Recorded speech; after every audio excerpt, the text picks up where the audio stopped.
एक तरफ इंसान ने इतनी तरक्की कर ली है कि धरती को छोड़कर वो अंतरिक्ष में जीवन की संभावनाएं खोज रहा है, और दूसरी तरफ इसी धरती की आधी आबादी यानी औरतें आज भी अपने सम्मान और बराबरी के लिए लगातार संघर्ष कर रही हैं।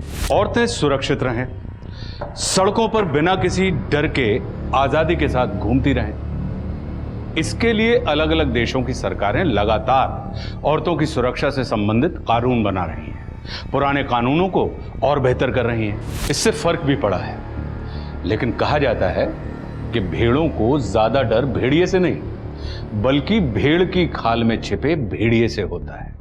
ऐसा ही होता है जब शोषक घर की चार दीवारी के अंदर औरतों के साथ उनका शुभचिंतक, उनका मसीहा बनकर रह रहा हो, और ऐसा होने पर कौन सा कानून है जो औरतों को सुरक्षा प्रदान कर सकता है?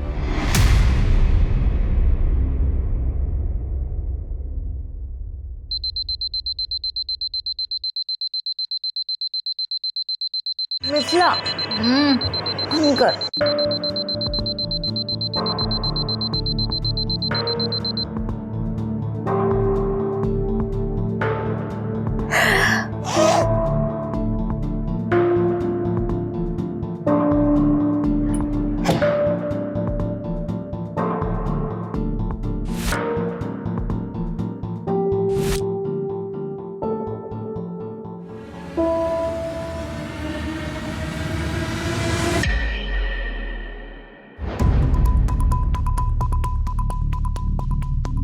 गाड़ी तूने फिर से टैप खुला छोड़ दिया था।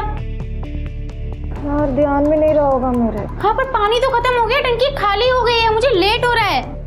फिर से उस मकरन के पास जाना पड़ेगा मोटर चलाने के लिए बोलने। मतलब प्लीज यार। टैप तूने खोल के छोड़ा है, अब तू चलेगी मेरे साथ। अरे मत कर ऐसे, मेरे को लेट हो रहा है, उठ। मतलब क्या कर रही है यार? मेरे को अकेले नहीं जाना है, चल।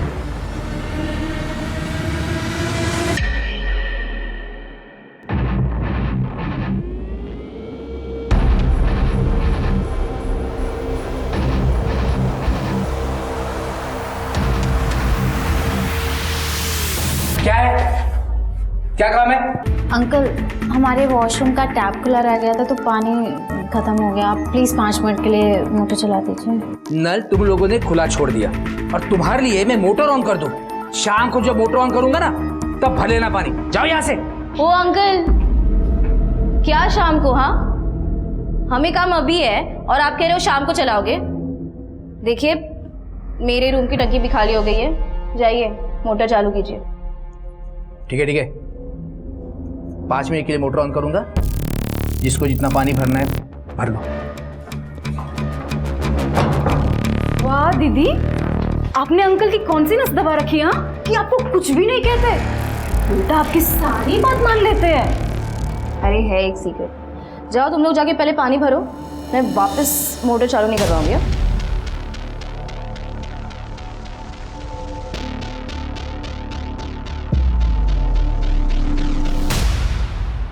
हाँ अक्षिता,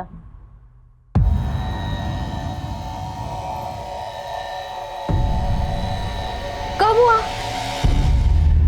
क्या हुआ? मिथिला क्या हुआ?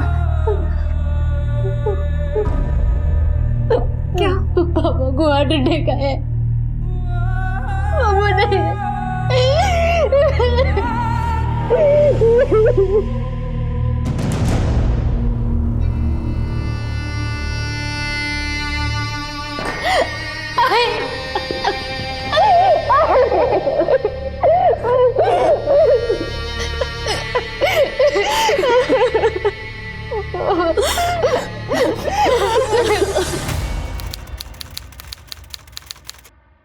और कोई रास्ता नहीं है मेरे पास। बाबा हम लोगों के लिए कोई भी सेविंग छोड़ के नहीं गए। मैं पढ़ाई करना भी चाहूंगी तो भी नहीं कर पाऊंगी। आई को मेरी जरूरत है यहाँ पे, वो अकेले मैनेज नहीं कर पाएंगी। अरे तू वहाँ पे रह के आंटी की कैसे हेल्प कर पाएगी? मिथिला तुझे वहाँ पे कोई ढंग की जॉब नहीं मिलेगी। देख मेरी बात मान, पढ़ाई मत छोड़, लास्ट ईयर है ये। तू समझ रही है बात को? देख तू यहाँ पे आजा कोल्हापुर में, तू जॉब करके पढ़ाई और फैमिली दोनों को हेल्प कर सकती है ना।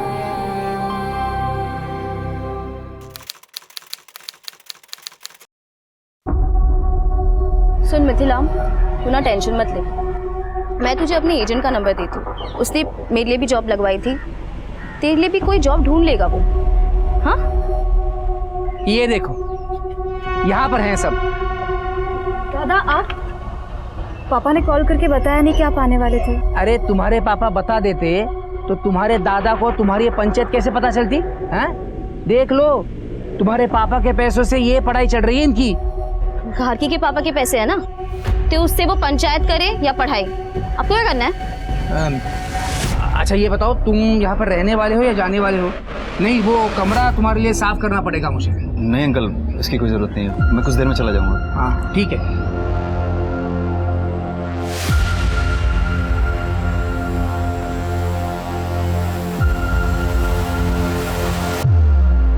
मिथिला, तुम्हारे पापा के बारे में पता चला मुझे गार्गी से। I am really really sorry, पर तुम चिंता मत करो, हम सब हैं तुम्हारे साथ। ओके? Thank you.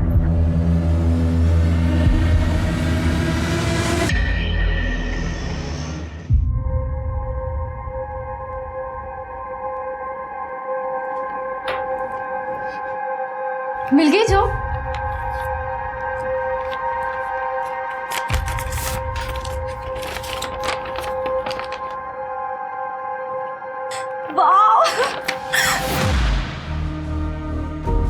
क्या हुआ? तू खुश नहीं लग रही है? नहीं, खुश हूँ मैं।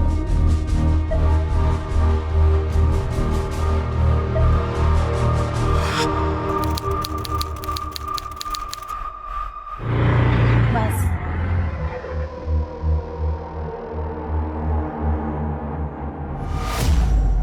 मैडम, आपका पॉकेट।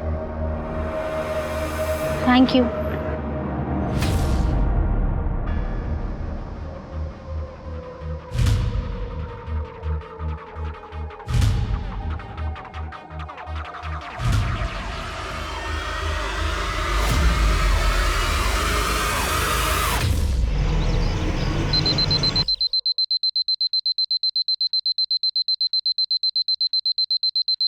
मिथिला, मिथिला क्या करे फोन? मिथिला,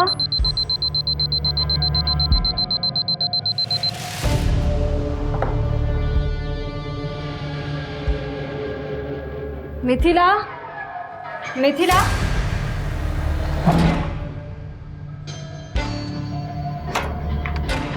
मिथिला, दीदी मिथिला को देखा क्या? यहाँ पे आई थी? नहीं। मिथिला? नहीं, अरे यहाँ नहीं आई। क्यों? क्या हुआ? अंकल, आपने मिथिला को देखा क्या? नहीं तो। कहाँ गई मिथिला? मिथिला, मिथिला,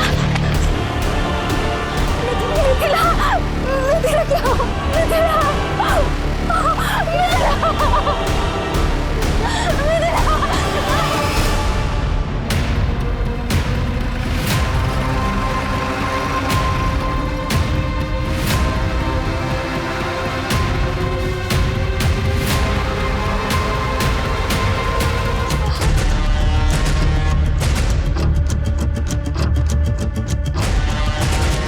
शायद इस लड़की ने सुसाइड किया है। किस चीज से काटी है गले?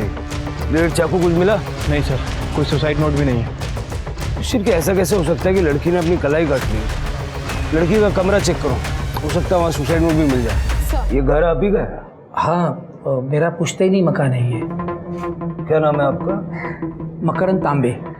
वो जो लड़की है वो आपकी कौन लगती थी? साहब वो मेरी किराएदार है, किराएदार थी साहब, मिथिला हेगड़े। साहब वो ये जो है ना, ये गार्गी जो पहली वाली लड़की है ना, वो उसकी रूममेट है। क्या हुआ, सुबह जब इसकी आँख खुली तो मिथिला उसको कमरे में दिखी नहीं, इसलिए घबरा कर मेरे पास आई। फिर हम सब लोग उसको ढूंढने के लिए गए तो वो वहाँ ऊपर पड़ी मिली। क्या कर रही थी वो? वो ग्रेजुएशन करती थी साहब, और साथ साथ नौकरी भी करती थी। ये सारी लड़कियाँ मेरी किराएदार है। ये गार्गी जो है वो ग्रेजुएशन के 3rd ईयर में है। ये आरुषि है, ये नौकरी करती है। और ये नैनिका है, वो ग्रेजुएशन के 1st ईयर में है। ये रेसिडेंशियल प्रॉपर्टी में आप गर्ल्स का पीजी हॉस्टल चला रहे हैं, लाइसेंस है आपके पास? हाँ साहब, लाइसेंस है मेरे पास। और साहब ये सारी लड़कियों का पुलिस वेरिफिकेशन भी हो गया है। ये मैडम जानती है ना मेरे को। साहब यहाँ पे जो भी नई लड़की आती है ना, मैं सबसे पहले उनका वेरिफिकेशन करवाता हूँ साहब।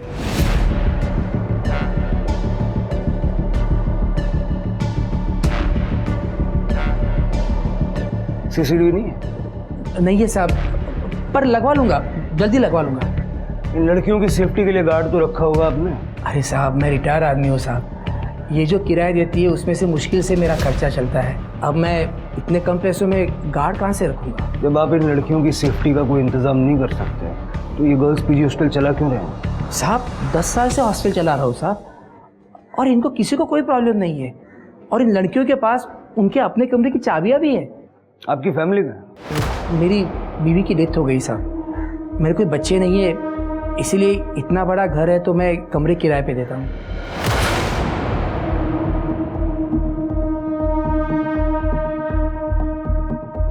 कल रात यहाँ पर आप और ये लड़कियाँ ही थी या कोई और भी था? नहीं साहब, कल रात को ये गार्गी है ना, उसका भाई यहाँ पर आया था, वो रहा था यहाँ पे। अच्छा ये बताओ, तुम यहाँ पर रहने वाले हो या जाने वाले हो? क्या नाम है उसका? शक्ति। तो ये लड़कियों के पीजी हॉस्टल में आपने लड़के को कैसे ठहरने दिया? एक्चुअली क्या है साहब, ये जो गार्गी है ना, इसके पिताजी बाबूराव, ये मेरे पुराने दोस्त हैं। तो शक्ति अपनी बहन से मिलने के लिए कभी कभी यहाँ आ जाता है। वैसे उसको कल लेट हो गया तो यहीं पे रुका था। पीछे की तरफ एक कमरा है साहब, वो वहीं पे रुका था। अभी कहाँ? क्या? कौन? शक्ति। सर वो सुबह ही चला गया, मुझे पता ही नहीं चला। पता कैसे नहीं चला? सर क्या है कि वो उस कमरे से ना बाहर जाने के लिए एक और रास्ता है, तो वहाँ से जाने के लिए फिर यहाँ से जाने की ज़रूरत नहीं पड़ती। हो सकता है वो उसी रास्ते से बाहर चला गया होगा और मुझे पता नहीं चला होगा।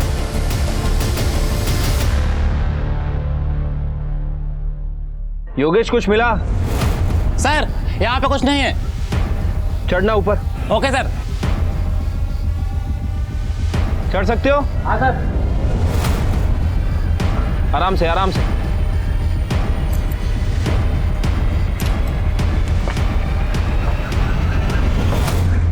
तुम लड़कियां एक अकेले आदमी के साथ इस घर में रहती हो, कभी कोई परेशानी नहीं होती? वो सर यहाँ रेंट बाकी सब जगह से कम है, और मकरंद अंकल ये साइड पे अपने रूम में रहते थे और हम लोग सब लोग उस साइड पे। ना हमारा किसी से लेना ना देना था, तो प्रॉब्लम कहाँ से होगी? मिथिला तुम्हारी रूममेट थी ना? कल रात को क्या हुआ था पूरा डिटेल में बताओ। सर कल मैं 12 बजे तक पढ़ रही थी, उसके बाद मैं सो गई। फिर मिथिला कब रूम से बाहर गई, क्या हुआ, मुझे कुछ भी नहीं पता। मिथिला परेशान थी क्या? मतलब इतनी ज़्यादा परेशान कि वो सुसाइड कर ले? सर मिथिला के पापा की 2 महीने पहले डेथ हो गई थी, तब से वो बहुत परेशान थी। उसको पैसों को लेकर भी प्रॉब्लम हो रही थी। ऐसा कहा उसने तुमसे? जी सर। सर पर जब से उसकी जॉब लगी थी ना, मुझे ऐसा लगा ही नहीं कि उसको कोई प्रॉब्लम हो भी सकती है। वो टाइम पर घर पे पैसे भी भेजती थी और कॉलेज भी जाती थी। इनफैक्ट काफ़ी खुश थी वो, और एक बार तो उसने हमें पार्टी भी दी थी। नहीं दीदी, वो खुश रहने का सिर्फ दिखावा कर रही थी बाहर से। सर वो अंदर से बहुत परेशान थी, क्योंकि मैंने खुद कितनी बार मिथिला को रात को चुप चुपके से रोते हुए देखा है। मिथिला का किसी से कोई अफेयर वगैरह था क्या? नहीं सर, अगर ऐसा कुछ होता तो वो मुझे ज़रूर बताती।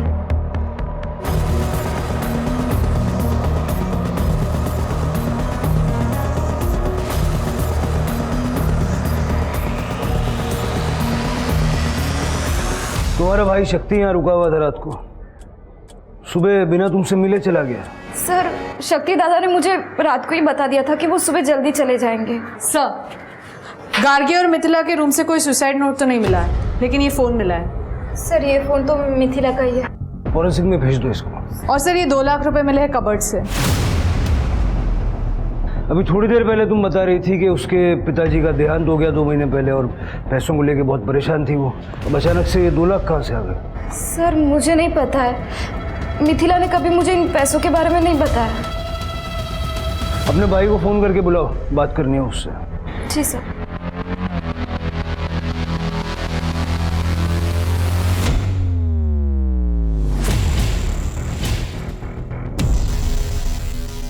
मकरंद का कहना है कि गार्गी का भाई शक्ति यहां से बाहर गया।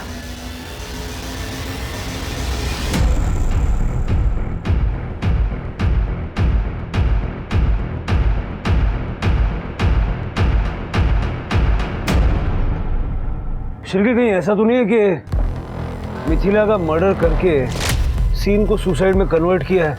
क्योंकि अदरवाइज ब्लेड चाकू जैसी कोई चीज़ तो हमें मिलती जिससे उसने नस काटी। मुझे भी ऐसे ही लगता है सर। ये बाउंड्री देखिए ना, इस पे कोई भी आसानी से चढ़ के घर की छत पे चढ़ सकता है, और अगर कोई ऊपर से मदद करने वाला हो तो ये काम और भी आसान है। हो सकता है कि आने वाला मिथिला का बॉयफ्रेंड हो या इन तीनों लड़कियों में से किसी एक का बॉयफ्रेंड हो। मिथिला और इन तीनों लड़कियों के साथ साथ मकरंद का सीडीआर भी निकलवाओ। पता करो कि इन चारों लड़कियों में आपस में बनती कैसे थी। इस मकरंद के साथ कोई मसला था क्या, या मोहल्ले का कोई मंचला मिथिला पे नजर रखे हुए था, उसे परेशान करता था क्या? और तृप्ति, सबसे पहले मिथिला के ऑफिस जाके जो 2 लाख हमें मिले हैं, पता करो वो पैसा ऑफिस का तो नहीं। सर मैडम, ऑफिस के सारे पैसे की लेन देन मैं ही हैंडल करती हूँ। फिर मिथिला जैसी नई लड़की जो रिसेप्शनिस्ट हो, उसे मैं 2 लाख रुपए क्यों दूंगी? आप चाहो तो हमारा लेजर चेक कर सकते हो मैडम, इसमें एक एक पैसे का हिसाब लिखा है। मिथिला को कोई प्रॉब्लम थी ऑफिस में? कोई लव अफेयर? ऑफिस में तो ऐसा कुछ भी नहीं था। फिर वो बाहर जाकर अपनी लाइफ में क्या करती थी, इसमें कंपनी का क्या लेना देना? घर जाने की इतनी क्या जल्दी थी कि सुबह 6 बजे निकल गए? सर, मिथिला के सुसाइड से शक्ति का क्या लेना देना? इसे तो मैं ही भेजता था गार्गी से मिलने के लिए, वरना ये वहां क्यों जाता? कल भी मैंने ही भेजा था इसे। मैं बात कर रहा हूँ ना उससे। बैठ जाइए। मिथिला से बातचीत होती थी तुम्हारी? हाँ सर, ज़रूरत भर की बात होती थी। ज़रूरत भर की? कोई यारी दोस्ती, प्यार मोहब्बत? नहीं सर, गार्गी यहीं बैठी है, ऐसा कुछ नहीं था सर, आप उसे पूछ सकते हैं।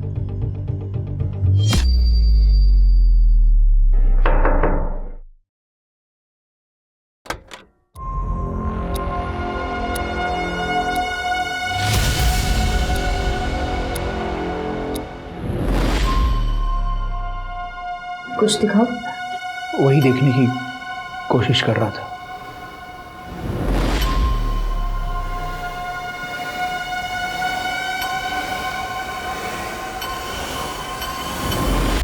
मिथिला 20,000 की सैलरी में जॉब कर रही थी, साथ साथ पढ़ाई कर रही थी और आपको भी पैसे भेज रही थी। उसकी जॉब लगे सिर्फ 2 महीने हुए थे, लेकिन उसके कबर्ड से हमें 2 लाख रुपया कैश मिला। उसके ऑफिस वाले ने दिए होंगे सर। उसके ऑफिस में हमने बात की, वो पैसा ऑफिस का नहीं है। ऐसा कौन हो सकता है जो मिथिला को इतना पैसा देगा? पता नहीं सर। मिथिला की जिंदगी में कोई लड़का? वो यहाँ कोल्हापुर में रहती थी। अगर उसकी जिंदगी में कोई लड़का था भी तो हमें कैसे पता होगा? उसकी रूममेट है गार्गी। गार्गी से तो कोई परेशानी नहीं थी। नहीं सर, गार्गी तो उसकी बहन जैसी थी। हम तो जलगांव में रहते हैं, यहाँ कोल्हापुर में गार्गी उसकी फैमिली थी। ठीक है, अभी आप जा सकते हैं। अगर जरूरत पड़ेगी तो दोबारा आपसे संपर्क करेंगे। सांगली से लेकर कोल्हापुर तक कुछ भी हो, आपको हमेशा मेरी गलती दिखाई दी है पापा। तो बोलता क्यों नहीं?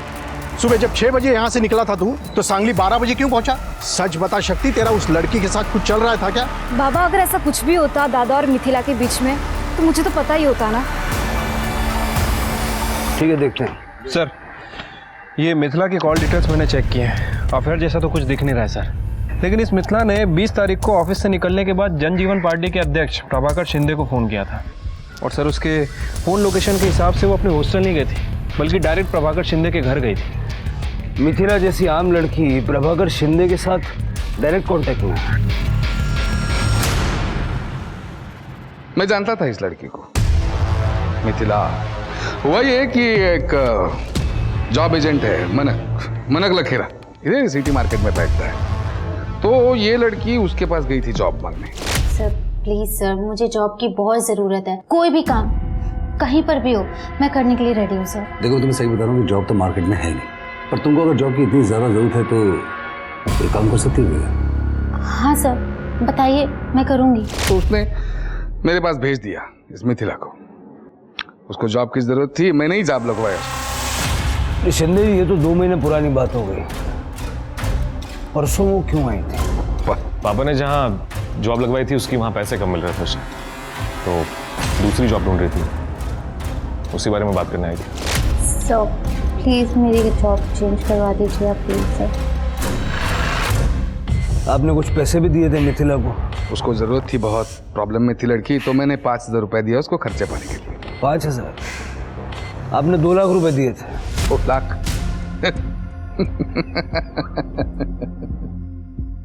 क्या धवल, इतने पैसे है क्या आजकल पॉलिटिक्स में? सर ये आपकी नजरिए का प्रॉब्लम है। सच कहता हूं, ऐसे किसी को भी 2-2 लाख बांटने जितने पैसे नहीं है मेरे पास। मैं मान रहा हूं ना, मैंने 5,000 रुपए दिए उसको, उसके ऊपर एक पैसा नहीं दिया। सर मिथिला ने मुझसे बात की थी। एक्चुअली क्या है कि वो जॉब बदलना चाहती थी और मार्केट की हालत इतनी खराब थी कि मैं चाहकर भी उसकी मदद कर नहीं सकता था। पर मैंने उसको ये कहा था कि तुम जो भी जॉब कर रही हो उसको कंटिन्यू रखो और जैसी कोई नई जॉब आएगी मैं तुम्हें दे दूंगा। पता नहीं उसकी वजह से मुझे कॉल नहीं किया।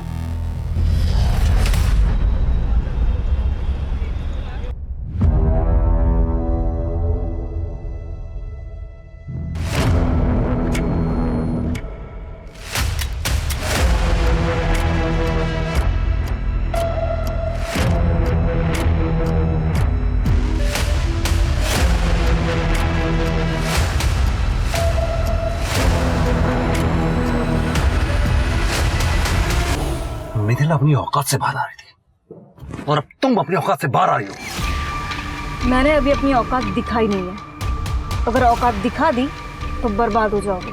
धमकी दे रही हो मुझे? धमकी ही समझ लो, क्योंकि सीधी बात तो तुमको समझ में आएगी नहीं।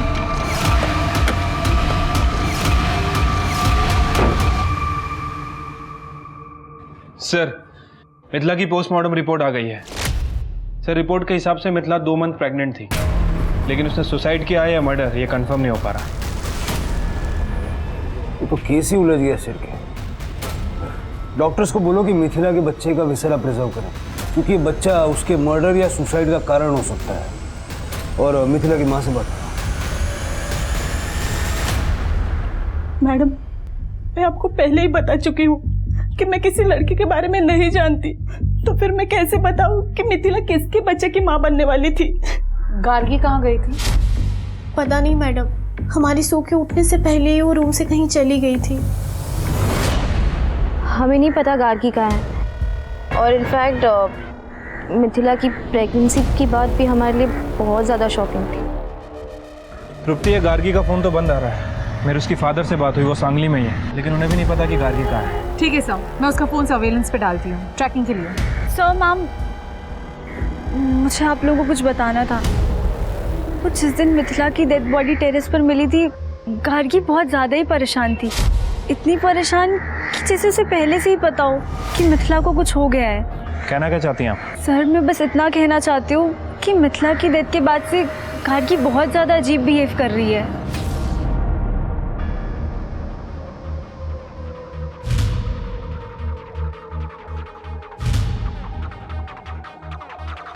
आपस की बात पुलिस को क्यों बता रही है? तो झूठ थोड़ी ना बोल रही हूँ दीदी, जो सच है वही बोल रही हूँ। अपने अपने घरों से दूर रहकर पढ़ाई कर रही 2 रूममेट्स मिथिला और गार्गी के जीवन में कुछ तो बेहद संदेहास्पद चल रहा था। मिथिला की सीक्रेट प्रेगनेंसी उसकी हत्या या आत्महत्या के कंफ्यूजन को और ज्यादा बढ़ावा दे रही थी, जिसके बारे में किसी को नहीं पता था। जिसे पता हो सकता था वो थी गार्गी, और गार्गी अचानक गायब हो गई थी। सवाल कई थे जिनके जवाब पुलिस को ढूंढने थे, और शुरुआत उन्होंने गार्गी को ढूंढने से की। गार्गी मिली भी, मगर पुलिस को अपने सवालों के जवाब नहीं मिले, बल्कि उनके सवालों की फहरिस्त और ज्यादा लंबी होती चली गई। पहले मिथिला और अब आपकी बेटी गार्गी, दोनों का इस तरह से मारा जाना इत्तेफाक तो नहीं हो सकता। पॉसिबल है कि गार्गी को मिथिला के बारे में या उसकी मौत के बारे में कुछ ऐसा पता था जो मिथिला का किलर नहीं चाहता था कि गार्गी सबको बताए, और इसीलिए उसने गार्गी को मार दिया। सर आखिर गार्गी मिथिला के बारे में ऐसा क्या जानती होगी? शायद मिथिला के होने वाले बच्चे के पिता का नाम। क्या मिथिला प्रेग्नेंट थी? 2 महीने से। क्यों?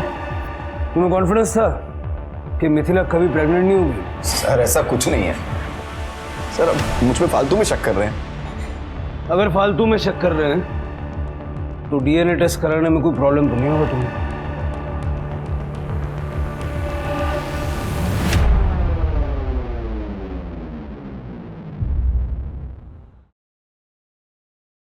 आरुषि दी,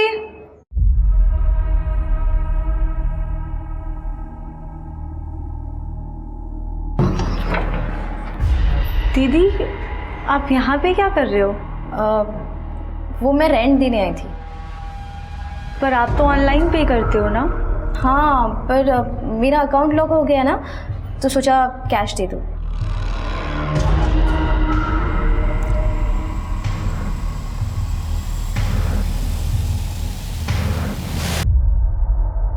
सर, गार्गी की मौत गला घोटने की वजह से हुई है। 24 से 25 जनवरी की रात 2 से 5 बजे के बीच, जिस रात गार्गी हॉस्टल से गायब हुई थी। सर, मैंने गार्गी के फ़ोन लोकेशन और कॉल डिटेल्स चेक की है। एक इम्पॉर्टेंट बात सामने आई है सर। इनके हिसाब से गार्गी भी प्रभाकर शिंदे के यहाँ गई थी 25 तारीख को रात में 1 बजे।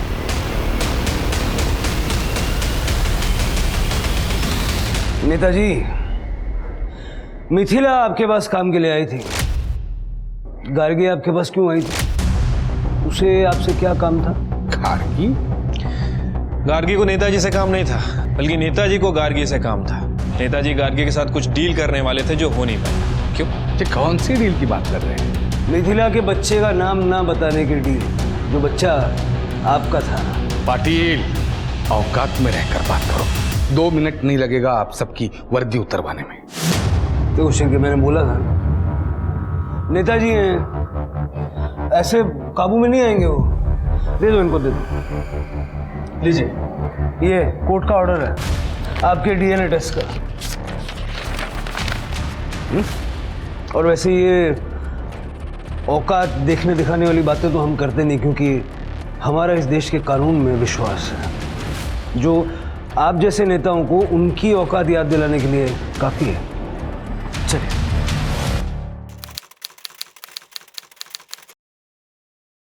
सर, मिथिला के बच्चे का डीएनए शक्ति से मैच नहीं कर रहा है, लेकिन प्रभाकर शिंदे से 50% मैच कर रहा है। प्रभाकर शिंदे का ब्लड रिलेटिव, यानी उसका बेटा धवल शिंदे। सर, मेरा कोई अफेयर नहीं था मिथिला के साथ। मैंने तो उसे पापा के साथ देख लिया था, सोते हुए। नशे में था सर मैं। इतनी खूबसूरत लड़की को देख के दिमाग खराब हो गया था मेरा। और उसके बाद जब वो घर से निकली तो पीछा किया उसका मैंने। सर, उसके बाद इस लड़की से मैं मिला तक नहीं हूं। मुझे तो पता भी नहीं था सर कि ये प्रेग्नेंट है। मेरा छोड़िए सर, उसे खुद नहीं पता था कि वो बच्चा किसका है, पापा का, मेरा, या वो मनक का। वो जॉब एजेंट? हाँ सर।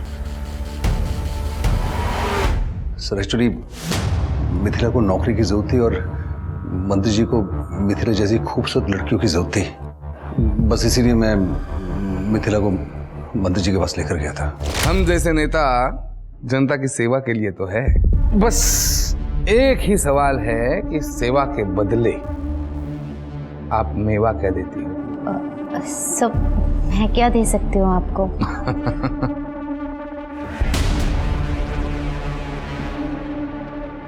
खुद की तरफ देख के तो देखो क्या दे सकती हो। एक बार हाँ बोलकर तो देखो, दुनिया कदमों में लाके रख दूंगा। दुनिया। हाँ, अरे मिथिला अच्छी लड़की, लेकिन सर उसको पैसों की जरूरत थी। इसी वो दिन भाग जरूर गई, लेकिन 2 दिन के बाद फिर मेरे ऑफिस में वो आई थी। सर प्लीज मुझे एक बार मंत्री जी से मिलवा दीजिए। अब मैं इस बार नहीं भागूंगी सर। सर मुझे जॉब की बहुत जरूरत है। तुम भागोगी या नहीं भागोगी ये तो अब मुझे टेस्ट करना पड़ेगा।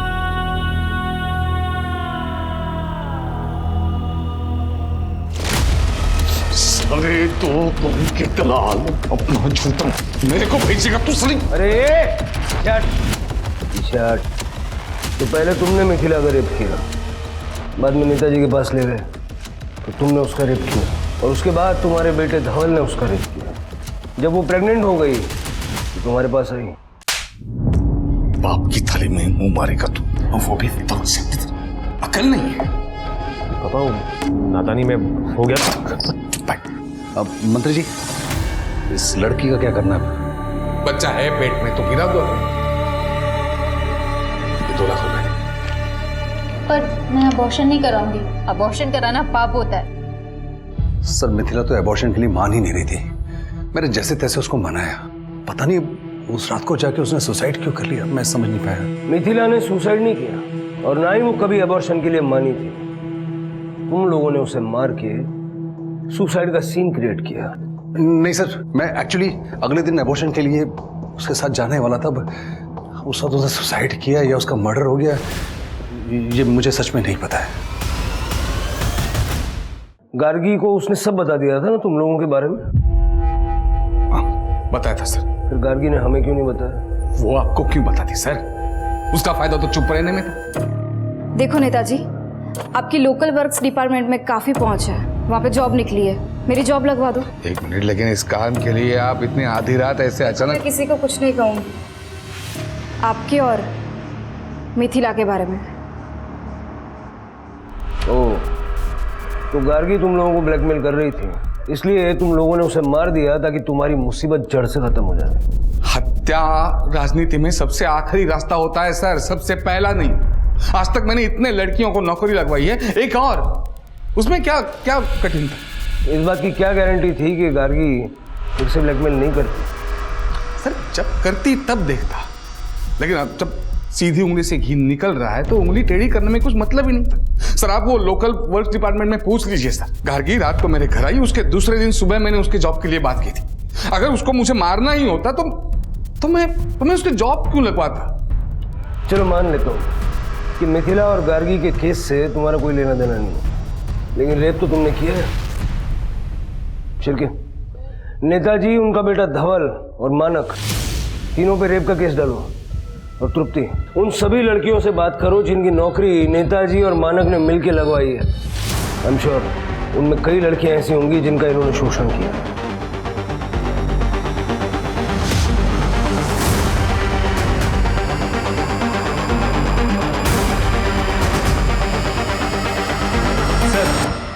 ये प्रभाकर सही कह रहा था, इसने एक लोकल वर्क डिपार्टमेंट में गार्गी की जॉब के लिए बात भी की थी सर। लेकिन जनवरी 22, 23, 24 प्रभाकर, उसका बेटा धवल और वो जॉब एजेंट मानक, इन तीनों की फ़ोन की लोकेशन ना तो मिथिला के हॉस्टल के पास की है और ना ही उस कंस्ट्रक्शन साइट की जहाँ में गार्गी की डेड बॉडी मिली। इन दोनों केसेस को फिर से खंगालो शिरके। हो सकता है किसी ने इस बात का फायदा उठा के गार्गी और मिथिला का मर्डर किया है कि ये दोनों इन चक्करों में उलझी हुई हैं और पुलिस दूसरी बातों पर ध्यान नहीं देगी। ठीक है सर।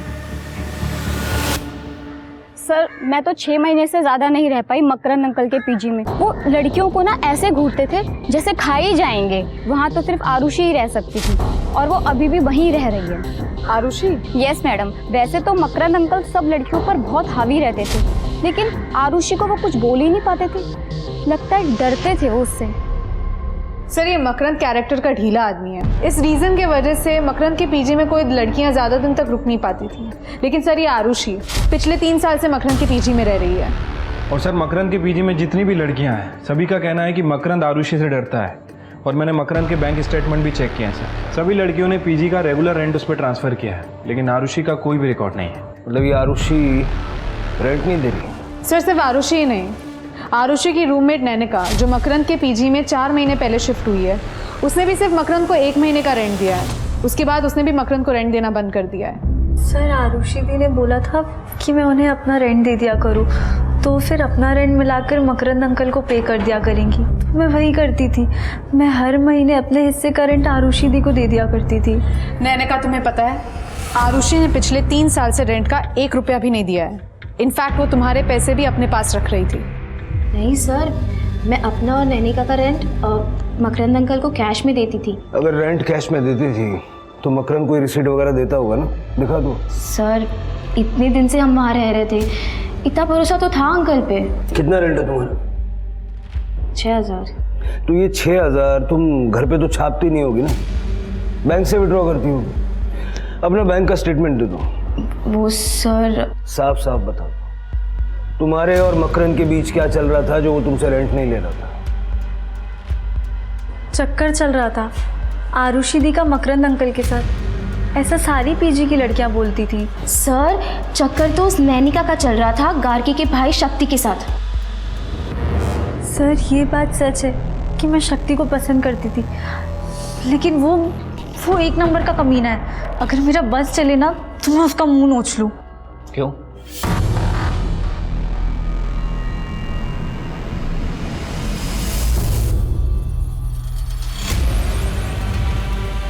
नानिका, नानिका क्या कर रही हो ये? अरे क्या हुआ?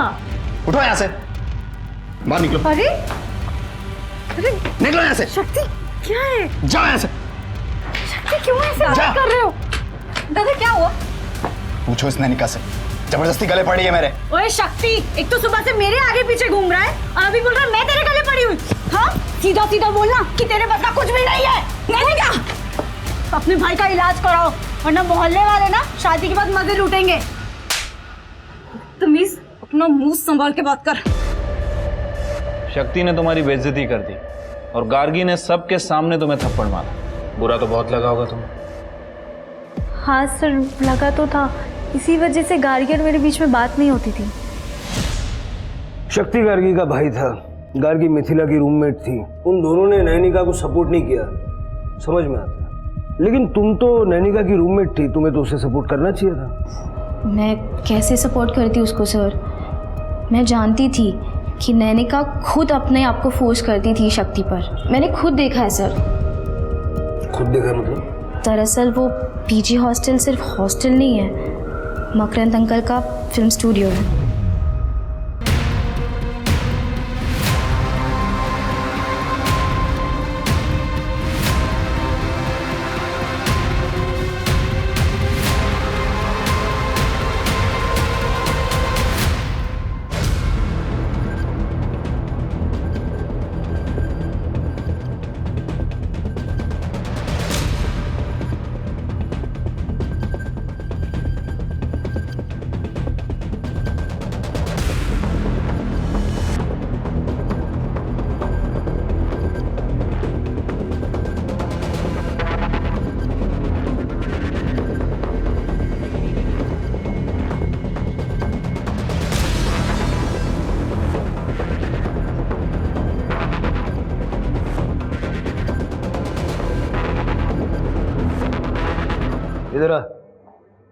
इधर आ। ये क्या है? ये पीजी के नाम पे फिल्म स्टूडियो चला रहा था क्या? हाँ? और जब आरुषि को पता चल गया तो वो किसी को बता ना दे, इसलिए बिना रेंट के उसे रहने दिया। बेटी की उम्र की लड़कियों के साथ ये कर रहा था। जब मिथिला और गार्गी को पता चल गया तो तेरी पोल न खुल जाए, इसलिए दोनों को मार दिया। साहब मिथिला ने सुसाइड किया है, आप फुटेज में देख लो।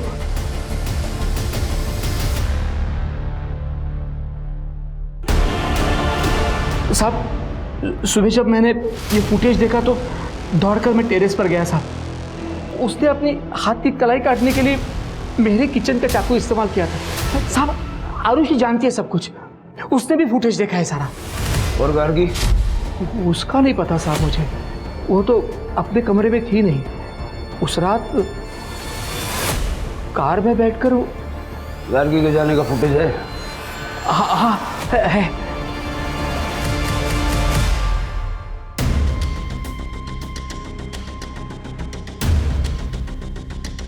साहब मैंने कुछ नहीं किया, मैंने सब पता करवाओ ये गाड़ी किसकी है।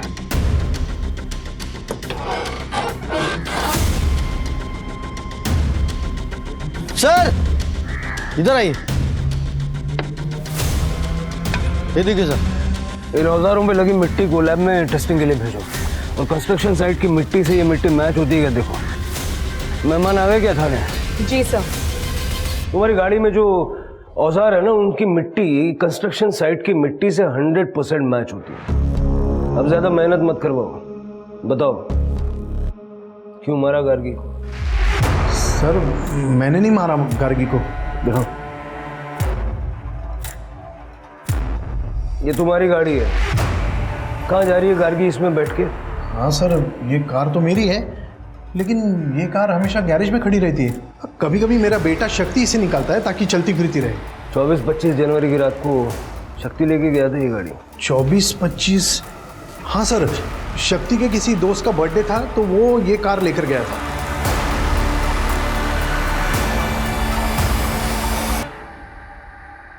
मेरे पास कोई नौकरी नहीं थी तो पापा मुझे निकम्मा समझते थे। कुछ कमाने के बारे में सोचना, मुफ्त की रोटियां मत तोड़ना यहाँ। सोच जरा, पता नहीं कब सुधरेगा ये।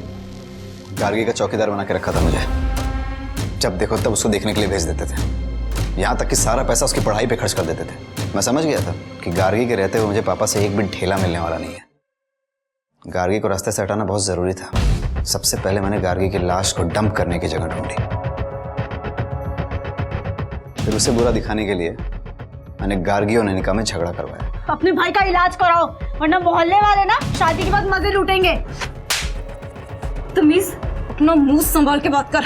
मेरी प्लानिंग हो चुकी थी। गार्गी को मिथिला ने अपने प्रेगनेंसी और रेप के बारे में बताया। तब मैं हॉस्टल में ही था, गार्गी ने मुझे बताया। वो तो पुलिस में जाने वाली थी। फिर मैंने उसे ब्लैकमेल करके लोकल वर्क्स डिपार्टमेंट में काम लेने का सपना दिखाया। मुझे लगा गार्गी पुलिस को सब बता देगी, लेकिन जॉब की वजह से उसने पुलिस को कुछ नहीं बताया। और यही तो मुझे चाहिए था। क्या चाहिए? सर, मिथिला के केस में आपको प्रभाकर के बारे में पता चला। गार्गी प्रभाकर को ब्लैकमेल कर रही है, ये पता चला तो पुलिस का सारा डाउट तो प्रभाकर के ऊपर जाएगा, मेरे ऊपर किसी का ध्यान ही नहीं जाएगा। मेरी प्लानिंग के हिसाब से मैं गार्गी को प्रभाकर के पास ले गया। गार्गी ने प्रभाकर को ब्लैकमेल किया, फिर मैं गार्गी को एक सुनसान जगह पर लेके गया। क्या हुआ भाई? पीछे से कुछ आवाज आ रही है, तुम बैठो मैं देखता हूँ।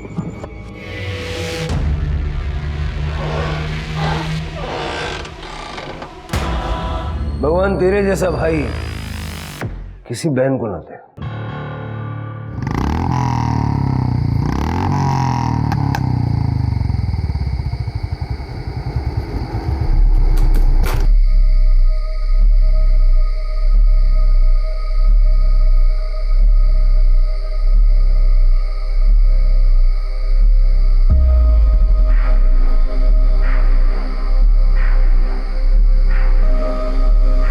अरे कहाँ हो तुम? मैं यहाँ पहुँच गई हूँ।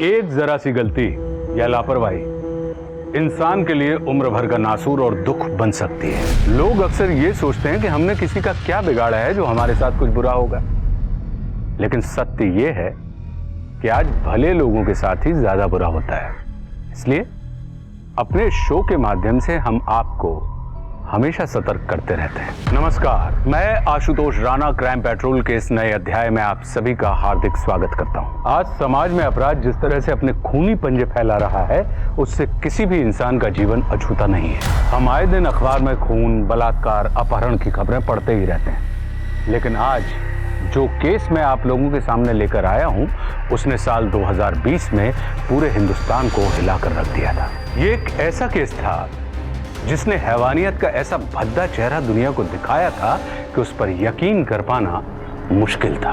एक लड़की के दामन और उसकी जिंदगी में इतने जख्म थे कि उन्हें गिन पाना बेहद मुश्किल था। आखिर कौन थी वो लड़की और क्या थी उसकी कहानी?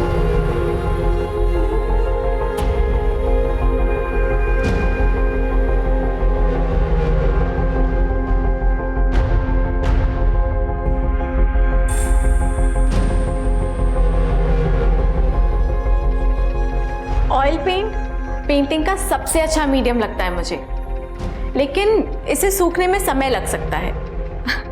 अब अच्छी चीज के लिए इंतजार तो करना पड़ता है ना? तो चलो इंतजार करते हैं।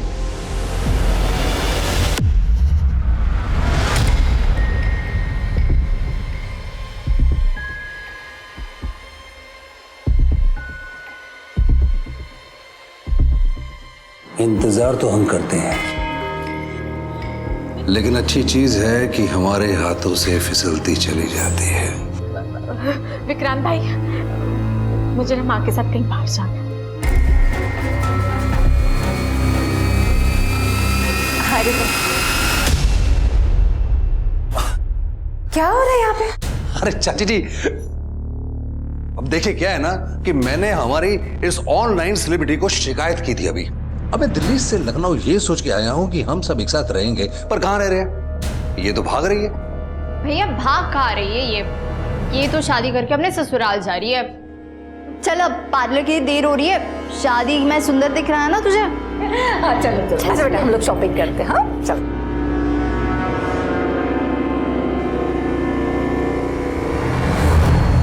सर मैं गाड़ी की पूरी डिटेल्स आपको दे देता हूँ। ये मेरी होने वाली बहू है, इस कार की असली ओनर। तो इसे समझाइएगा ना, तुम्हें जो भी महंगी से महंगी कार पसंद है ना वही लेना, इस नालायक की मत सुनना। क्या पापा आप भी, कम से कम होने वाली वाइफ के सामने तो मेरी इंसल्ट मत करिए। अरे तुम्हारी होगी तब होगी, लेकिन हमने तो इसे अभी से दिल से अपना मान लिया है। अरे क्या दो दो पंखा चला रखा, एसी भी चल रहा है, और तुम किचन से आई हो तो कम से कम लाइट तो ऑफ कर देती। जानती हो पिछली बार 2000 बिजली का बिल आया था, अब मुझे ही करना पड़ता है। अबे 1000-2000 जोड़कर आप अपना बिजनेस तो नहीं ना बचा पाएंगे। इतनी लेनदारी चढ़ी है सर के ऊपर, आग लगे ऐसे सीमेंट के बिजनेस को बंद कर दीजिए इसे। लाखों कमा कर दिया इस बिजनेस ने, चिंता मत करो सब ठीक हो जाएगा। कैसे ठीक होगा? बस समझ लो रंगोली के भाग्य से।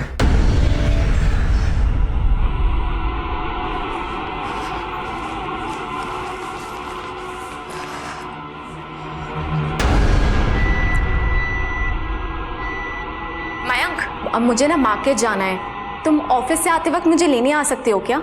हाँ हाँ श्योर।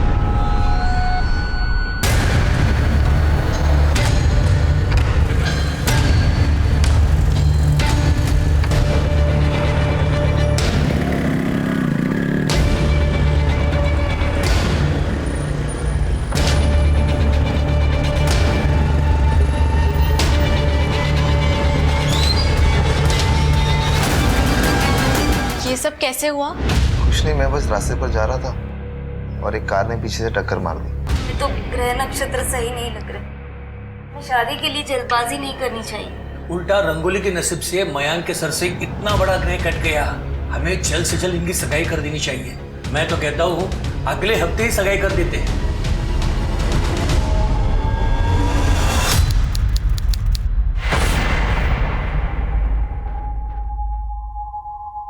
हाय, कितनी सुंदर लग रही मेरी गुड़िया। अरे हेलो, सबने आने में बड़ी देर कर दी है, फोन भी नहीं लग रहा है। अरे लगता आ गया, देखो तो जरा।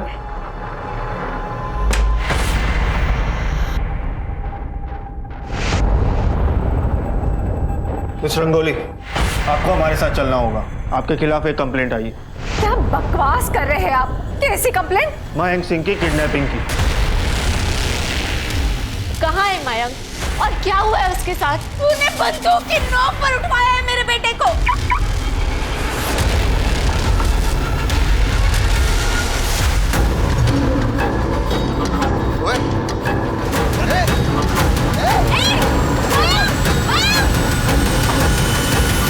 ये आप मेरी बेटी पे ना झूठा आरोप लगा रही है। आरोप नहीं लगा रहे, सच कह रहे हैं। अरे हमने अपने कानों से सुना था इसे मयंक के एक्सीडेंट के बाद किसी से बात करते हुए। कह रही थी अभी तो मयंक बच गया, लेकिन सगाई किसी भी कीमत पर नहीं करेगी। ये क्या बोले जा रही हो तुम? अरे सच कह रहे हैं हम। और तो और जिसने मयंक को अगवा किया था उसके साथ हमने इसे देखा था। मैंने कुछ नहीं किया। तो मैं सच कह रही हूँ, प्लीज ट्रस्ट मी, मैंने कुछ नहीं किया है।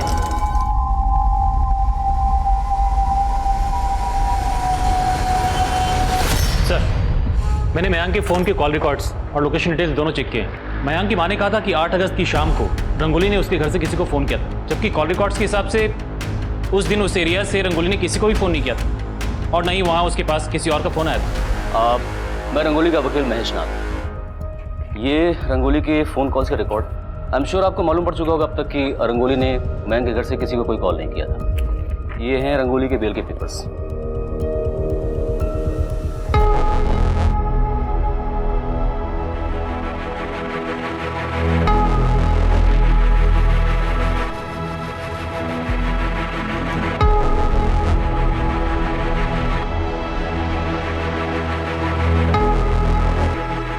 जा बेटा, रंगोली को बुला के ला।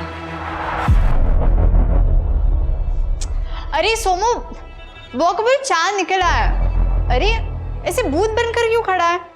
तू भी ना। अरे रंगोली,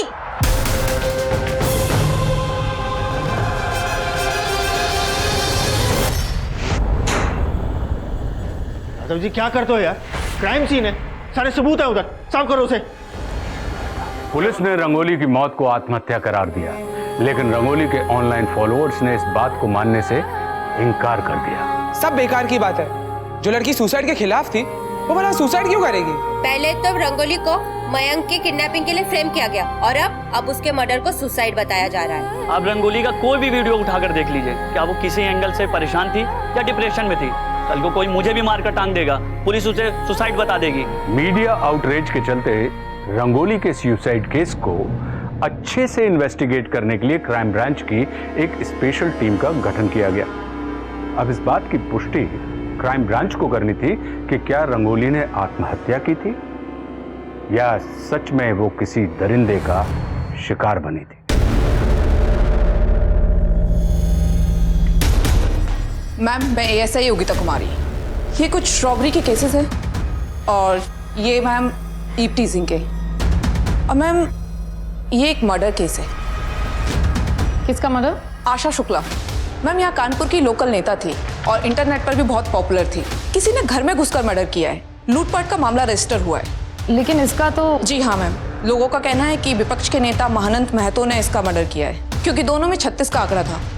मैम, आशा शुक्ला के 2 बेटे हैं जो कि उसके पार्टी के काम में उसका हाथ बटाते हैं, और पति है उसका उसके काम से कोई ज़्यादा लेना देना नहीं है। मुझे इस केस की सारी डिटेल्स चाहिए। बहुत पुरानी कहावत है, great power comes with great responsibility. कितना बड़ा एक्टर था, उसने सुसाइड करने से पहले अपने बारे में नहीं, कम से कम अपने फैंस के बारे में तो सोचना चाहिए था।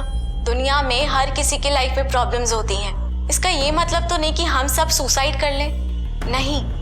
जिंदगी में बहुत मुश्किलें आएंगी, पर उसका डटकर सामना करना ही बेहतर है। रंगोली इस वीडियो में डिप्रेस तो नहीं लग रही है, इंट्रोवर्ट जरूर लग रही है। आप लोगों ने अपनी इन्वेस्टिगेशन ठीक से तो की थी ना? जी सर। सर, रंगोली के ऊपर अपने होने वाले पति की किडनैपिंग का शक था। वो केस फाइल में अच्छी तरह से पढ़ चुका, आगे बताइए। हाँ तो बस सर, रंगोली ने मयंक की किडनैपिंग से परेशान होकर सुसाइड किया होगा, या फिर हम दोबारा उसे अंदर कर देंगे इस बात से परेशान होकर सुसाइड किया होगा। मयंक के बारे में पता चला? सर कुछ पता नहीं चला, लेकिन सर हमने उसके सारे रिकॉर्ड चेक किए, सब क्लीन है। दुश्मनी जैसा भी कोई क्लू नहीं मिला। सर उसके पिता रमाकांत, उनका सीमेंट का बिजनेस है, काफ़ी पैसे वाले लोग हैं सर। रंगोली की पोस्टमार्टम किसने की थी? सर मैंने पोस्टमार्टम किया था, सुसाइड था, और बॉडी पे कोई इंजरी मार्क्स या कोई स्ट्रगल के निशान भी नहीं मिले थे। सर रंगोली के फॉलोअर्स भी ना एक सुसाइड केस को मर्डर केस बनाने पे तुले हुए हैं। Sir, Asha Shukla murder case में विपक्ष नेता महानंद महतो का नाम उछाला जा रहा है, और सर उसके पति शशिकांत शुक्ला भी शक के घेरे में है। लेकिन सर मेरे सोर्स कहते हैं कि ये मर्डर... आशा शुक्ला का केस आपको किसने दिया? देखो तुम नई आई हो, पहले इस शहर को समझ लो। और रेप, मर्डर और किडनैपिंग के जो केसेस हैं उनको हैंडल करने के लिए हमारे पास बहुत सारे मेल ऑफिसर्स हैं। तुम एक काम करो, वो जो नाके का यूजुअल पेट्रोलिंग है वो संभाल लो। Okay? I am sorry ma'am, यहाँ पर फीमेल ऑफिसर को सीरियस केस नहीं देते। लेकिन तुम तो रेडी हो ना सीरियस केस लेने के लिए? बिहार के सिवान में एक मर्डर हुआ था शंभू प्रधान का, उस केस की स्टडी करो। मुझे लगता है कि कहीं ना कहीं आशा शुक्ला के मर्डर केस के तार इस केस से जुड़े हुए हैं।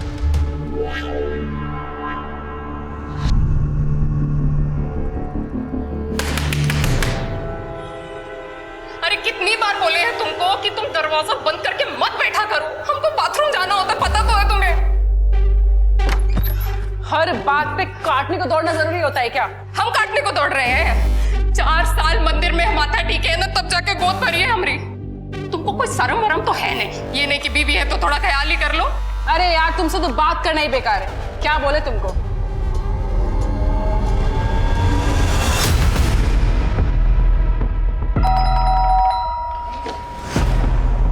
आप कौन? Crime branch.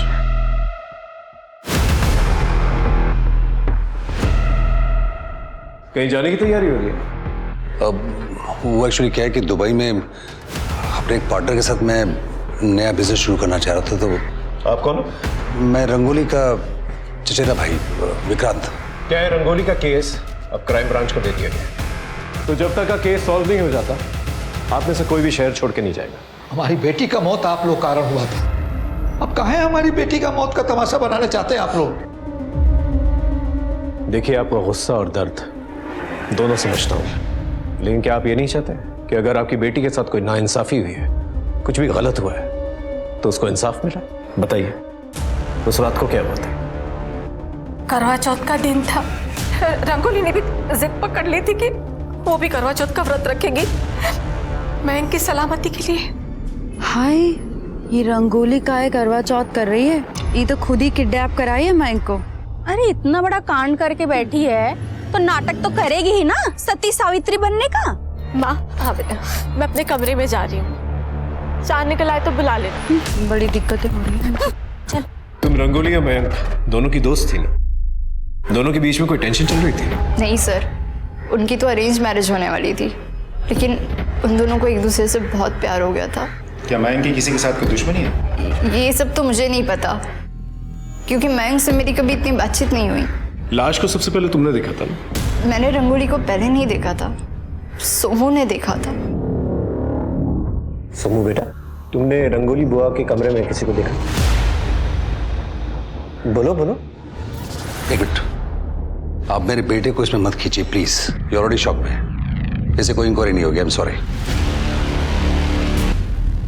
आप हमसे क्या पूछताछ कर रहे हैं? हमारा बेटा गायब है, आप लोग भूल गए क्या? सबको रंगोली की मौत की पड़ी है। करवा चौथ के दिन 7 बजे आपका मोबाइल लोकेशन उसी एरिया में था। क्या कर रही थी वहां पर?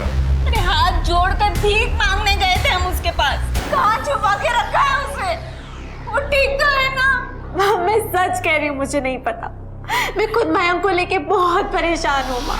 हमने इतनी मिन्नतें की उससे, लेकिन उस लड़के ने हमारे बच्चे का पता नहीं बताया। देखिए, मयंक को ढूंढने की पूरी कोशिश कर रहे हैं, लेकिन जब तक रंगोली का केस इन्वेस्टिगेशन ऑन है, आप लोग शहर छोड़ के मत जाइए।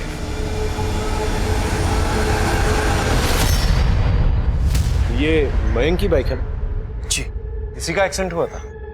जी। रिपेयर कहाँ करवाई? पता नहीं, वो ठीक करा कर ही लाया था। जरा पता करना मयंक का एक्सीडेंट कहाँ पर हुआ था। सर। मैम, मैंने सिवान के शंभू प्रसाद के केस की स्टडी की। आपका शक बिल्कुल सही था। आशा शुक्ला और शंभू प्रधान के केस में जरूर कोई कनेक्शन है, क्योंकि शंभू प्रधान को बहुत बुरी तरह से मारा गया है और उसका टेबल से सर कुचला गया था। और शंभू की बहन लाली का मर्डर करने की भी कोशिश की गई थी, लेकिन वो बच गई। वहां पर किलर का अस्थमा पंप भी मिला था ना? Yes ma'am. एक काम करो, आशा देवी के कांटेक्ट में जितने भी लोग हैं, मुझे सबकी डिटेल चाहिए। मुझे देखना है कि वो ऐसे किसके कांटेक्ट में थी जिसको अस्थमा है।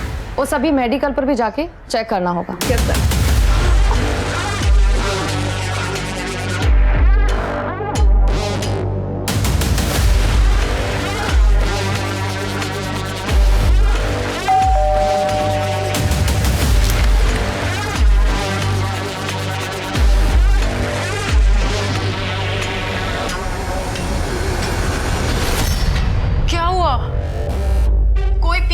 तुम्हें हमसे 6 महीने हो गए हमारी शादी को, और अभी तक तुम्हारा टूर नहीं खत्म हो रहा। तो मुझे भी तुमसे दूर रह के कहाँ मजा आता है। सर, जिस दिन मयंक का एक्सीडेंट हुआ था, ये उसी दिन की फुटेज है। ये देखिए सर, ये पहली फुटेज है। इस फुटेज में मयंक बाइक चला रहा है। दूसरी फुटेज, इस फुटेज में मयंक बाइक नहीं चला रहा है, वो घसीट के लेके जा रहा है। और कपड़े देखिए सर, खून लगा हुआ है, मतलब तब तक एक्सीडेंट हो चुका होगा। तीसरी फुटेज, इस फुटेज में मयंक दोबारा बाइक चला रहा है, मतलब रास्ते में कहीं उसने अपनी बाइक ठीक करवा ली होगी। जरा पता करना है इस एरिया में मयंक ने कहां पर बाइक बनवाई।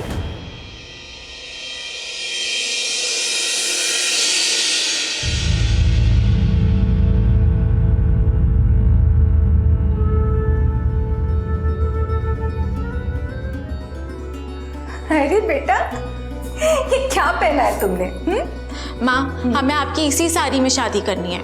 नहीं बेटा, ये तो हमारी शादी की साड़ी है, बड़ी पुरानी है। बेटी के लिए ना माँ की कोई भी चीज पुरानी नहीं होती। मेरा बच्चा।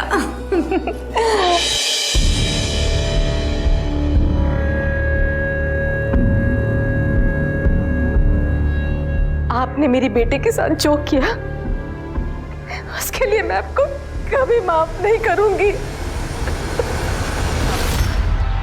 सर बैंक के दूसरे मोबाइल नंबर की डिटेल्स बहुत सारे हिस्ट्री शीटर्स के टच में है। उठा के लेके आओ सबको।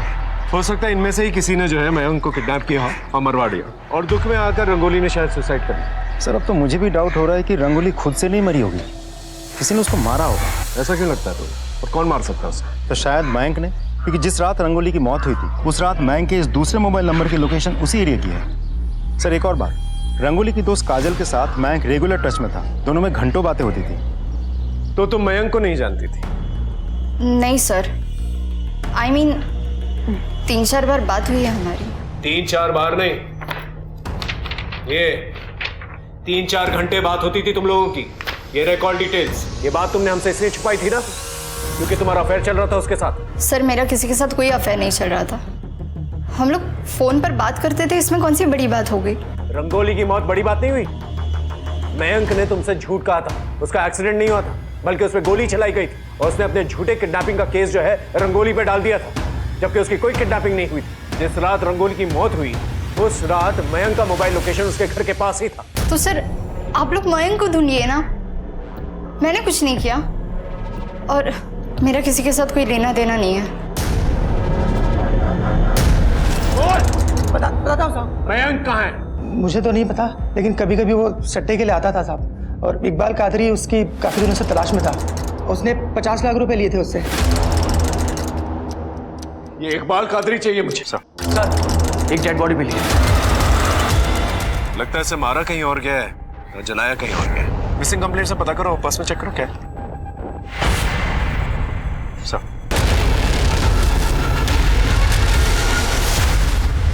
ये तो मयंक की आईडी कार्ड है।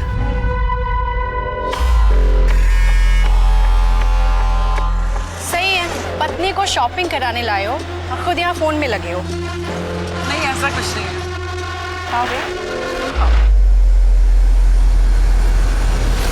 सर काजल का कुछ पता नहीं चल पा रहा, वो फरार है। एक काम करो, सारे नाकों को अलर्ट करो और काजल की फोटोग्राफ जो है सभी जगह पर सर्कुलेट करो। सर वैसे मुझे लगता नहीं कि एक अकेली लड़की काजल के लिए इतना सब कुछ कर पाना पॉसिबल होगा। शादी से बचने के लिए उसने अपनी ही किडनैपिंग का नाटक रचा और रंगोली को फंसाने की कोशिश की, लेकिन जब रंगोली बेल से निकल गई तो उसे गुस्सा है तो उसे रंगोली को मार दिया। और मयंक का कौन? कादरी जैसे काफी दुश्मन थे मयंक के, हो सकता है उनमें से ही किसी ने मयंक को मारा। और काजल को मत भूल, हो सकता है काजल और मयंक के बीच में झगड़ा हुआ हो और काजल ने ही मयंक को मार दिया। सर मयंक की पोस्टमार्टम रिपोर्ट। सर मयंक की मौत बेसिकली सफोकेशन की वजह से हुई थी और 85% बॉडी जल चुकी थी। ये देखिए सर क्या लिखा है, पोस्टमार्टम रिपोर्ट के मुताबिक रंगोली की मौत से एक दिन पहले ही मयंक की मौत हो चुकी थी। मतलब बॉडी को 10 दिन तक संभाल के रखा गया और अभी जलाई गई।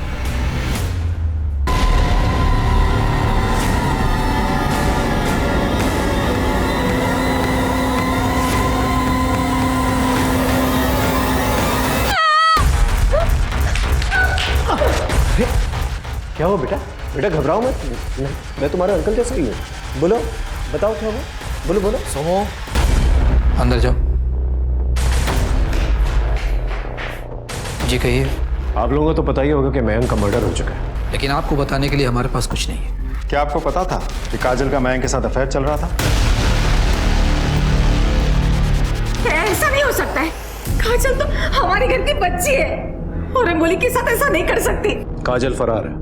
पहले हमें लगा था कि शायद मयंक ने ही रंगोली को मारा है क्योंकि उस रात उसका लोकेशन घर के पास ही था, लेकिन ऐसा हो नहीं सकता क्योंकि मयंक एक दिन पहले ही मर चुका था। कहीं ऐसा तो नहीं कि आपको मयंक और काजल के अफेयर के बारे में पता चल चुका था और आप लोगों ने गुस्से में आकर उसे किडनैप किया, उसे मरवा दिया और दुख में आकर रंगोली ने सुसाइड कर दिया। हो गया आपका? या कुछ और कहानी बनाना बाकी है? जाइए, और जब हमारे खिलाफ कोई पुख्ता सबूत हो ना तब आइएगा। हम जानते हैं हमारे घर के चिराग को रंगोली के परिवार वालों ने बुझाया, हम छोड़ेंगे नहीं उनको। बहुत बड़ी कीमत चुकानी पड़ेगी उन्हें, बहुत बड़ी कीमत।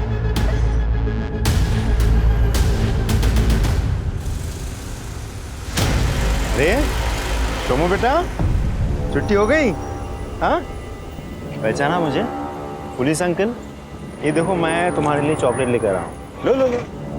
हाँ फ्रेंड्स, गुड बॉय।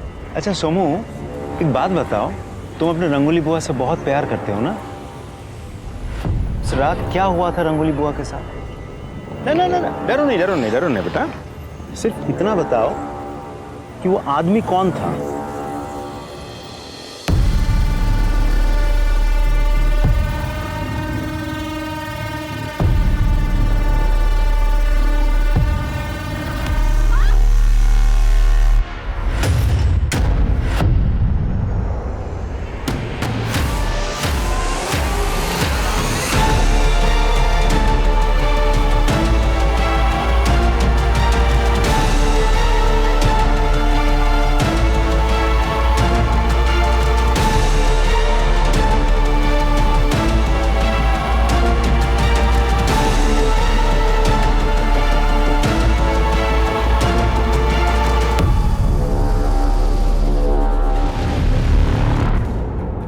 आपने हमारे बच्चे से हमारे परमिशन के बिना आपने इंक्वायरी करने की हिम्मत कैसे की?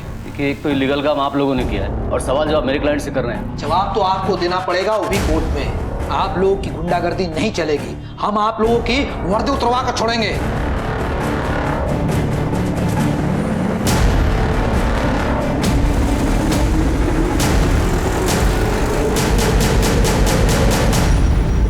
मैम, आशा के कांटेक्ट में तो कोई भी नहीं निकला जो अस्थमा का पंप यूज करता हो, और हमने इतने सारे केमिस्ट पर पता किया लेकिन कोई इन्फॉर्मेशन नहीं मिली। एक काम करो, लॉन्ड्री का पता करो कि इस एरिया में कौन कौन सी शॉप पे मिलती है। मैम, लॉन्ड्री का शंभू और आशा के केस से क्या लेना देना? पता चल जाएगा। तुम्हें क्या लगा तुम मुझे नहीं बताओगे तो मुझे पता नहीं चलेगा तुम्हारी करतूतों का? देखो, जैसा तुम सोच रहे हो वैसा बिल्कुल नहीं है। समझोगे तुम और समझाएगी तुम्हें पुलिस। अब तुम देखो हम क्या करते हैं। सर, रमाकांत और प्रताप की बैंक डिटेल्स। सगाई से 1 महीने पहले रमाकांत ने प्रताप के अकाउंट में 40 लाख रुपए ट्रांसफर किए थे। 40 लाख रुपए? Yes sir. एक और अजीब बात है सर, जिस रात रंगोली की मौत हुई थी कि अगले दिन सुबह सुबह प्रताप ने अपने अकाउंट से 10 लाख रुपए निकाले थे। हाँ, मैंने प्रताप को 40 लाख रुपए दिए थे। हमारे सीमेंट के बिजनेस में काफ़ी दिनों से घाटा चल रहा था, लेनदारी बहुत बढ़ गई थी, इसलिए मैंने रमाकांत से 40 लाख रुपए उधार लिए थे। रंगोली की मौत के 1 दिन के बाद आपने अपने बैंक अकाउंट से 10 लाख रुपए निकाले थे। क्यों? वो माल मंगवाना था, कैश पेमेंट करनी थी। 1 दिन पहले आपकी बेटी मरी थी और आपको कैश पेमेंट की फिक्र थी। जिसको मरना था वो तो अपनी मर्जी से मर गई, उसके पीछे काम थोड़ी ना रुकता है। जैसे कैश पेमेंट दी थी ना आपने, उसके सारे डिटेल्स चाहिए मुझे। सर, प्रताप का क्लाइंट कह रहा है कि उसने प्रताप से 10 लाख रुपए लिया था। तो प्रताप के कहने पे झूठ भी बोल सकता है। इस केस से जुड़े हुए जितने भी लोग हैं उन सब की बैंक डिटेल्स निकालो, पता करो किसके अकाउंट में 10 लाख रुपए ट्रांसफर हुआ। जी सर। और एक और बात सर, ये रमाकांत जो है वो शादी के लिए कुछ ज्यादा ही खर्च कर रहा था। उसने रंगोली के नाम पे 30 लाख की एक गाड़ी बुक करवाई थी। ये लड़का और ये लड़की, ये दोनों आपके शोरूम में आए थे गाड़ी लेने के लिए? जी सर। आपने कुछ नोटिस किया था उनके बारे में? उनकी बॉडी लैंग्वेज में कुछ सस्पिशियस या कोई बातचीत हो रही हो इनके बारे में? सर, ये लड़का लड़के का तो नहीं पता, इनके साथ एक बुढ़ा था, एकदम ठरकी।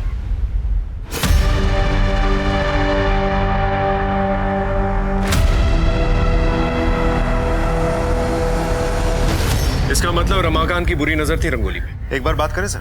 कोई फायदा नहीं, मुकर जाएगा। और वैसे भी कोई सबूत नहीं है हमारे पास उसके खिलाफ। सारा जमीन तो पहले ही बेच चुका हूँ, अब घर और दुकान नीलाम होने की कगार पे है। अगर तुम चाहो तो मैं तुम्हारी मदद कर सकता हूँ। कैसे? 30 लाख काफी है अभी के लिए? अब चलो 40 लाख, लेकिन उसके बदले में मुझे कुछ चाहिए। क्या चाहिए? रंगोली चाहिए। रंगोली? मतलब मयांक से शादी करके विदा कर देना और फिर गांधी जी के बंदर की तरह आग काल मुंह बंद कर लेना। क्या? ठीक है, थैंक यू सर। आपके कहने पे मैंने रंगोली के केस से जुड़े सारे लोगों की इंफॉर्मेशन मंगवाई थी। पुराने ऑफिसर अतुल उपाध्याय की भी। अतुल की साली अंजू के अकाउंट में रंगोली के मौत के अगले ही दिन 10 लाख रुपए ट्रांसफर करवाए गए थे। राजस्थान में रहती है।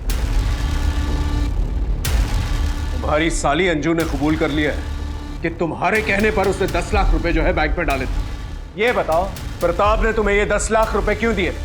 सर रंगोली का रेप हुआ था, बस इसी बात को छुपाने के लिए प्रताप ने मुझे 10 लाख रुपए दिए थे। लेकिन पोस्टमार्टम रिपोर्ट में तो कुछ और लिखा था। सर गलती मेरी नहीं है, अतुल सर ने मुझे बहुत प्रेशर दिया था। आई विल मेक श्योर तुम लोगों को सस्पेंड किया जाए और तुम सबके खिलाफ जो है ना कार्रवाई हो।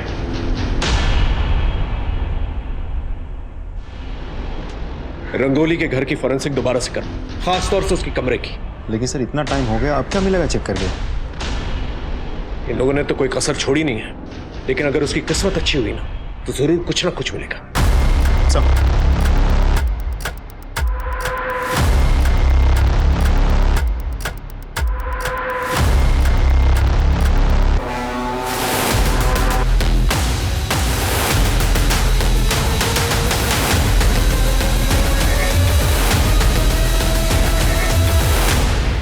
ये मिला सर।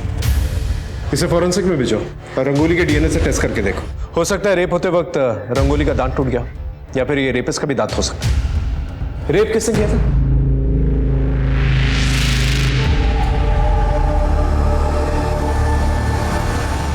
एक्चुअली सर क्या था कि पुलिस वाले आए थे तो उन्होंने बताया कि रेप हुआ है, हमें तो पता भी नहीं था कि रेप हुआ है। आप कहाँ थे? यहाँ पर ना करवा चौथ का त्योहार हो रहा था और मैंने कुछ साल पहले अपनी बीवी को खो दिया है, तो मेरा मन नहीं लग रहा था। मैं बाहर चला गया था। कहाँ? एक दोस्त के घर गया था। इस दोस्त के सारे डिटेल्स चाहिए मुझे। आपने 10 लाख रुपए दिए थे ना पुलिस को अपनी बेटी का रेप छुपाने के लिए, या इसलिए दिए थे कि खूनी को छुपा सके? मुझे नहीं पता कि रंगोली का खून हुआ या उसने खुदकुशी की। हम तो बस उसका रेप का बात छुपाना चाहते थे। रमाकांत ने 40 लाख रुपए यूं ही तो नहीं दिए होंगे आपको? देखिए अब आप क्या बोल रहे हैं, मुझे कुछ समझ में नहीं आ रहा है।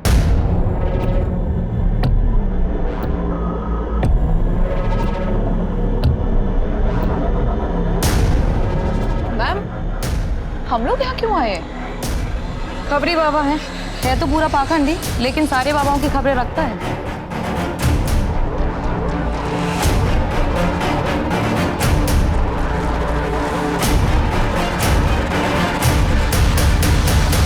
वो दांत रंगोली का नहीं था, हो सकता है रेपिस्ट का हो। ऐसा भी हो सकता है कि रेप के बाद रंगोली ने सुसाइड कर लिया हो, या फिर यह भी हो सकता है कि रंगोली का खून किया गया।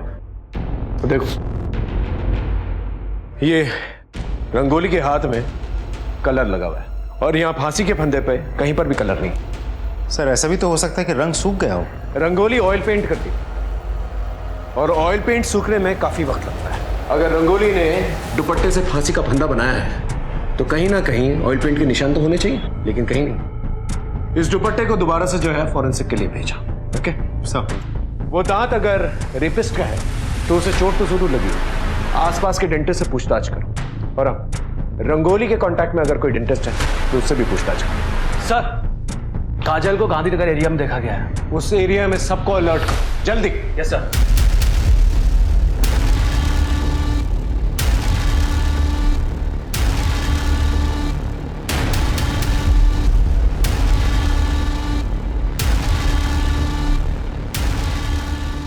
कपड़ा निकालो। ए, बाहर निकालो इसे।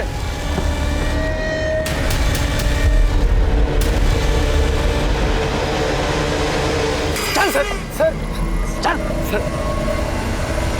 वो बॉडी किसकी थी जिससे तुम लोगों ने प्लांट की थी? सर वो डेड बॉडी मैंने मॉल से खरीदी थी। लेकिन तुम्हारे फादर ने तो बॉडी को आइडेंटिफाई किया, कैसे? वो उन्हें इंश्योरेंस के 2 करोड़ मिलने वाले थे। लेकिन सच कह रहा हूँ सर, मैंने कुछ नहीं किया है। मैं बताता हूं तुमने क्या किया। तुम दोनों का अफेयर चल रहा था और तुम लोग जो है रंगोली को रास्ते से हटाना चाहते थे, इसलिए रंगोली को तुमने रास्ते से हटा दिया। और जब हमें पता चला कि तुम लोगों का अफेयर चल रहा है तो तुमने एक ऐसी बॉडी को प्लांट किया जो रंगोली की मौत के 1 दिन पहले मर चुकी थी। Am I right? ताकि तुम लोगों पर इल्जाम नहीं है। सर मैं रंगोली से शादी करना ही नहीं चाहता था और अपनी किडनैपिंग मैंने खुद प्लान की थी। लेकिन सर मैं रंगोली को फंसाना नहीं चाहता था, तो मेरी माँ ने गुस्से में आके उसे फंसा दिया। सच तो ये है कि रंगोली भी मुझसे शादी नहीं करना चाहती थी। मुझे खुद कुछ समझ में नहीं आ रहा है मयंक कि मैं क्या करूं। मुझे ये शादी नहीं करनी है क्योंकि मैं किसी और से प्यार करती हूँ। सर रंगोली का एक बॉयफ्रेंड था और वो मेरे साथ मार्केट जाने के बहाने उससे ही मिलती थी। कौन था उसका बॉयफ्रेंड? सर नाम नहीं जानता, लेकिन मेरे फोन में उसकी एक फोटो है। इसका फोन दो, दिखा।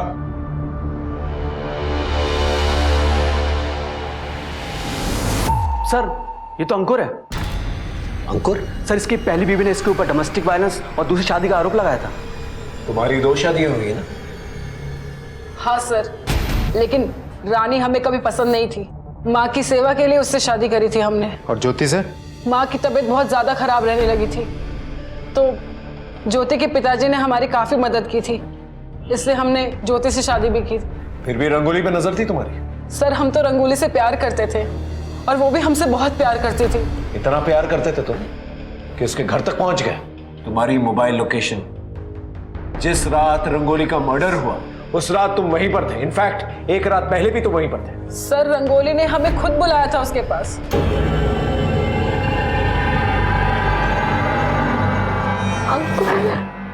अंकुर मुझे बहुत डर लग रहा है। मयंक को पता नहीं किसी ने अगवा कर लिया है। यहाँ मेरा जीना आराम हो गया है। चलो यहाँ से भाग चलते हैं, इसके अलावा हमारे पास कोई चारा नहीं है। तुम हमको कल तक का समय दो, हम तुमको यहाँ से ले जाएंगे। कल करवा चौथ है और कल से हम अपनी जिंदगी की नई शुरुआत करेंगे। रंगोली ने हमारे लिए करवा चौथ का व्रत रखा था, हम वहां गए भी और वहां पर पुलिस थी। फिर हमें पता चला कि रंगोली ने खुद अपनी जान दे दी। या फिर ऐसा भी हो सकता है कि रंगोली को तुम्हारी शादियों के बारे में पता चल चुका हो और तुम्हारे साथ जाने से उसने इनकार कर दिया और तुम गुस्से में आकर उसका रेप किया और उसे मार डाला। कैसी बात कर रहे हैं सर? सच बात कह रहा हूं मैं। इससे अच्छी तरह से पूछताछ करो और जो दांत मिला है ना, इसके दांतों के साथ उसका डीएनए टेस्ट करके देखो। लेके जाओ इसे, इसकी जन्म कुंडली निकालो। सर एक अजीब बात है, हम अंकुर को ग्रिल कर रहे थे तो पता चला अंकुर तो लड़का है ही नहीं, लड़की है वो। अनामिका नाम है उसका। क्या बोल रहे हो तुम? पिछले 16 साल से लड़का बन के रह रहा था और अब तक पैसों के लिए 4 लड़कियों से शादी करके उन्हें डंप कर चुका है। ऐसा कैसे हो सकता है? किसी ने नोटिस तक नहीं किया। खैर, वो दांत का डीएनए मैच हो? सर विक्रांत, रमाकांत, प्रताप, मयंक और अंकुर सबके डिटेल्स भेज दिए मैंने। सर रिपोर्ट आने में थोड़ा समय लगेगा। सर मोतीनगर एरिया के डेंटिस्ट ने कंफर्म किया है कि रंगोली की मौत के अगले दिन ये आदमी उनके घर आया था। इसका एड्रेस भी मिल गया हमें।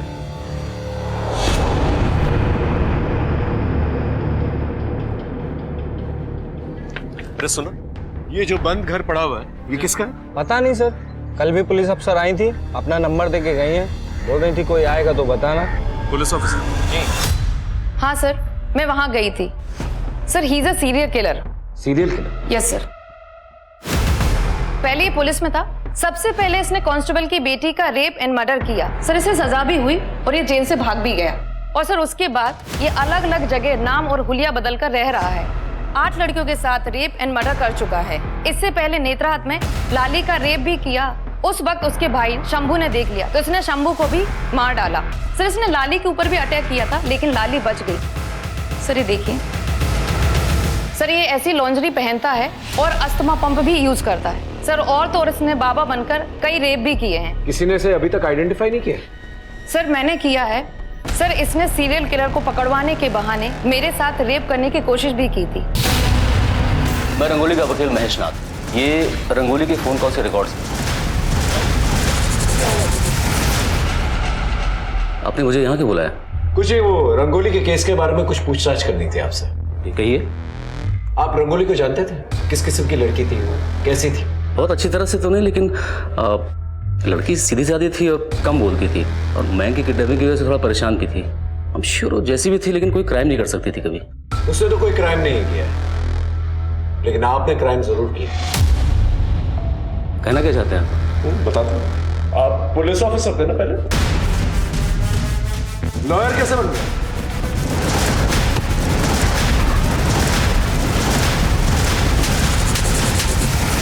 तुझसे तो ना मुझे पुराना हिसाब चुकता करना है। तो मुझे मार मार के मार भी देगी ना, लेकिन तेरा हिसाब चुकता नहीं होगा। बोल, क्यों मारा सबको? तलब चीज ये ऐसी है कि एक बार लग जाए तो छूटते ही नहीं। ये इंटरनेट पे जितनी लड़कियां फेमस होती है ना, बहुत अट्रैक्ट करते थे। रंगोली बहुत फेमस थी, अच्छी की तरह लगते थे। मेरा दिल आ गया उसके ऊपर।